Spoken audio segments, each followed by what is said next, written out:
За бичлэгийг маань үзэж байгаа та бүхэндээ маш их баярлалаа. Тэгээд шинэ сарын мэнд хүргэе. Өнөөдөр 10 сар эхэлж байна тий.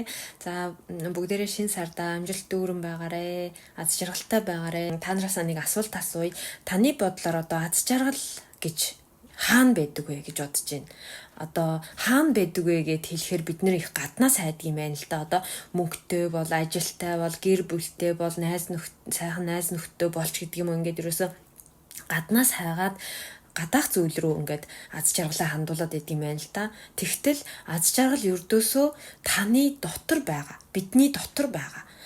Одоо та ингээд өөрөө мэдрээд ингээд бодоод үзтээ аз жаргал гэдэг ерөөсөө гаднаас хайдаг олдог зүйл биш байгаа байхгүй юу. Тэгээ бас аяндаа ингээд болчихдог зүйл бас биш. Аз жаргал яадаг зүйл вэ гэхээр анзаардаг, өөрөө бий болгодог, мэдэрдэг зүйл байгаад байгаа байхгүй. Тэгэхээр таны дотоод сэтгэлд байгаа тэр аз жаргалаа бүгдээрээ мэдэрцгээе гэсэн үг. Жишээ нь одоо ингээд хэр их одоо хөрөнгө мөнгө одоо мөнгө хүсэж ийна гэж хүмүүсээс асуухад одоо юу гэдгийг тодорхой хэмжээний хүн болгол нэг тоо хэлэндээ те тэдэн доллар тэдэн мянган доллар ч гэдэг юм уу те хүсэж яана гэж хэлэн те. За тэгэнгүүт за тэгвэл яг чи тэрийг хүсэж болно. Тэрний чи оронд чи надаа нэг нүд нэг хөлөө өг би мөнгө чи өгье гэд тэгвэл одоо яах вэ ер нь? Одоо яаж бодсон нүдээ өгөөл хөлөө өгөөл одоо тэр мөнгийг авах хүн ер нь байхгүй тий. Тэгэхээр за энэ асуултыг одоо ямар сонио асуултыг гэж бодож магадгүй. Гэхдээ энэ асуултыг асуусан одоо гол учир нь болохоор юу юм гэхээр таны бидний энэ бие гэдэг зүйл, бие эрхтэн гэдэг зүйл юунаас ч илүү чухал юм шүү гэдгийг маш сайн ойлгосоо гэж бодоод байгаа байхгүй. Тэгэхээр тэр чухал гэдгээ мэдэрч одоо эрүүл саруул хөдөлж байгаа энэ гар хөл те эд эрхтэндээ талархаж байгаараа гэж хэлмээр байна. Ер нь бол ингээл одоо хорвоо дэлхийг харж те дуртай газар руугаа алхаж дуртай зүйлээ барьж тэрвэрч те юу гэдгийг одоо эдсэн зүйлийнхээ амтыг ингэж мэдэрч гадаагаарч агаарыг амьсгалж чадаж байгаа одоо бидний энэ бие болвол талархаад баршгүй зүйл байгаа байхгүй. Тэгэхээр одоо энэ биеийн дотор таны тэр дотор ингээд аз жаргал байгаа гэсэн үг учраас бидний энэ бие таны бие юугаарч сольж болшгүй гайхамшигтай зүйл. Тэгэхээр трийгээ ойлгоод бүгдээрээ юуны түрүүнд эхлээд өөрийнхөө биеинд талархъя.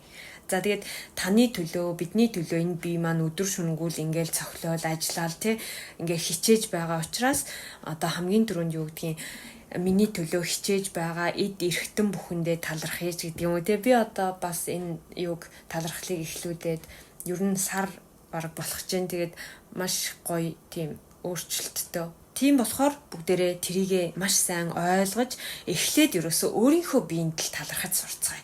Тэгээд одоо таны төлөө бидний төлөө хичээж байгаа энэ бие эрхтэндээ бүгдээрээ гоё өглөө болгон ч юм ингээд талархчихъя гэдэг зүйлийг хэлмээр байгаа байхгүй яа. Тэгэхээр таны дотор аз жаргал бий болох юм бол эргэн тойронд чинь ч гэсэн сайн сайхан зүйл дүүрэн болно. Тан руу одоо сайн сайхан зүйл ирнэ. Таны дотор одоо юу гэдгийг гуниг харуулсан уур бухимдал ингээл байгаад ах юм бол тан руу ч гэсэн бас л хар бараан зүйлийг л амьдралдаа дуудах болно гэсэн үг. Тийм болохоор бүр хамгийн түрүүнд ингээд эрүүл саруул ингээд өдөр бүр өглөө бүр ингээд яах вэ ажилдаа явахдаа залхуурсан ч гэсэн босоод явж чадчихагаа те энэ биендээ бид нэр талархах хэрэгтэй байгаа.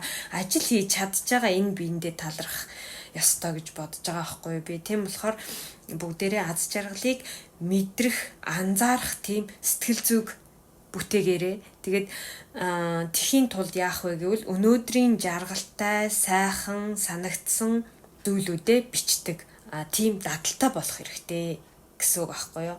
За тэгээд та бүхэн маань одоо өдөр алган мэдээж талархдаг баах. Тэгтээ хамгийн түрүүнд энэ биендээ талархаж өөрийнхөө энэ биеийн дотор аз жаргалыг бүтээгээрэй гэж хэлмээр байна. Одоо жишээлбэл хамгийн энгийн талархлын зүйлүүд гэсэн зөндөө шүү дээ тий. Эрүүл саруул байгаа энэ биендээ талархъя тийм ээ. Элэг бүтэн байгаа гэр бүлдээ талархъя. Эрүүл саруул байгаа аав ээждээ талархъя тий. Юу ч хийж олон ерөөсөө талархах зүйл бүр мундахгүй зөндөө олон байгаа. Өдөрт заавал талархах зүйлээ олж хардаг сэтгэлтэй байгаарай. Хүн ингээд анхаарах ёстой 3 зүйл гэж байд юм байна л да. Ингэж фокуслох ёстой 3 зүйл гэж хүний амьдралд байд юм байна. За тэгэхээр тэр нь юу вэ гэхээр нэгдүгürt болохоор хүн ерөөсөө өөрийнхөө биеинд анхаарах ёстой гинэ. Тэгэхээр хамгийн түрүүнд бүгдээрээ биендээ талархаж сурах хэрэгтэй байгаа байхгүй тий. Одоо биендээ анхаарах гэдэг нь эрүүл саруул байна, хаана юу маань өвдөөд байна, тэрийгээ эмчлээ, одоо юу гэдгийг эрүүл саруул бай, дасгал хөдөлгөөн хий. За тэгээд эрүүл саруул байгаа энэ биендээ талархъя гэдэг тийм бодол. За энэндээ анхаарах хэрэгтэй. Хоёрдугаарт нь болохоор хүн юунд анхаарах хэрэгтэй гэхээр өөрийнхөө сэтгэл зүйд анхаарах хэрэгтэй гинэ. Ямар үед гонигтэй байдгийг, ямар үед баяр ёслолтой байдгийг, миний сэтгэл зүй юу нь ямар байгаа ингээд өөрийнхөө сэтгэл зүйг анзаарах, одоо сэтгэл зүй рүү анхаарах хэрэгтэй гинэ. За тэгээ гуравт нь болохоор юу вэ гэхээр хүн өөрийнхөө амьдрал руу анхаарах хэрэгтэй. Миний амьдрал ямар байгаад байгаа, ямар тийшээ яваад байгаа нь тий. Ингээд одоо яг энэ чигээр яваад ахын зөв буруу юу ер нь тэрийгээ ингээд бодоод өөрийнхөө амьдрал руу одоо анхаарах хэрэгтэй гинэ. Тэгэд өөрийнхөө амьдрал руу анхаарж ингээд одоо өмнөх зүйлээ бодож ингэж харуулсч харамсах биш, хүн ингээд ирээдүгээ бодож тэрнийхээ төлөө ингээд баяр жаргалтай зүйл бодож ингээд сэтгэл нь одоо ваку гэдэг ч үйлээ. Сэтгэл нь ингээд нэг тийм гэгэлзээд гоё юм бодохоор бид нар чинь нэг ингээд гэгэлздэг штэ тий. Тэрэн шиг ирээдүгээ гоёор төсөөлж бодож ингэж та гэгэлзэж ингэж сэтгэлээ гоё байлгаж чадах юм бол одоо өсөд байгаа тэр амьдралаа бас бүтээх боломжтой гэж байгаа байхгүй юу. За тэгээд сонссонд бүгдээрэнд нь баярлалаа. Дараагийн бичлэгээрээ дахиад уулзцгаая.